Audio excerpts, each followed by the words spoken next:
Day 4 of 30 days healthy diet recipe.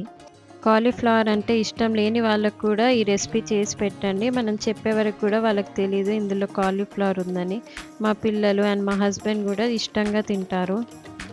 మనం first cauliflower తీసుకొని చిన్నగా కట్ చేసుకోవాలి. అలాగే ఆనియన్ అండ్ గార్లిక్ కట్ చేసుకొని పెట్టుకోవాలి.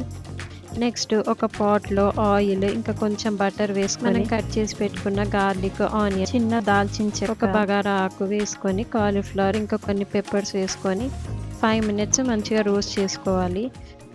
తర్వాత కాలీఫ్లవర్ మునిగేంత వరకు మనం వాటర్ పోసుకొని అందులో కొంచెం సాల్ట్ వేసుకొని మూత పెట్టేసుకుంటే మనకి కాలీఫ్లవర్ మంచిగా కుక్ అయిపోతుంది. మూత తీసి బగారా ఆకు తీసేయాలి. జస్ట్ మనం టేస్ట్ కోసమే వేస్తున్నాం. సో మనకు అవసరం లేదు. తర్వాత ఇది మొత్తం మనం చల్లగైన తర్వాత మిక్సీ పట్టేసుకోవాలి. మిక్సీ పట్టుకున్న తర్వాత మళ్ళీ ఇదే ప్యాన్‌లో కొద్దిగా బటర్, జీలకర్ర వేసుకొని ఫ్రై చేసుకోవాలి. తర్వాత మనం గ్రైండ్ చేసి పెట్టుకున్న కాలీఫ్లవర్ సూప్ వేసుకొని టేస్ట్ చెక్ చేసి అవసరమైతే కొద్దిగా సాల్ట్ వేసుకోవాలి. కొంచెం పెప్పర్ పౌడర్ వేసుకొని ఒక పొంగు వచ్చే వరకు ఉడికించుకొని కట్ చేసి పెట్టుకున్న కొత్తిమీర వేసుకుంటే ఇంకా వేరే ఏం ఎక్స్ట్రా ఇంగ్రీడియంట్స్ లేకుండానే మనకి క్రీమీ కాలీఫ్లవర్ సూప్ రెడీ అయిపోతుంది.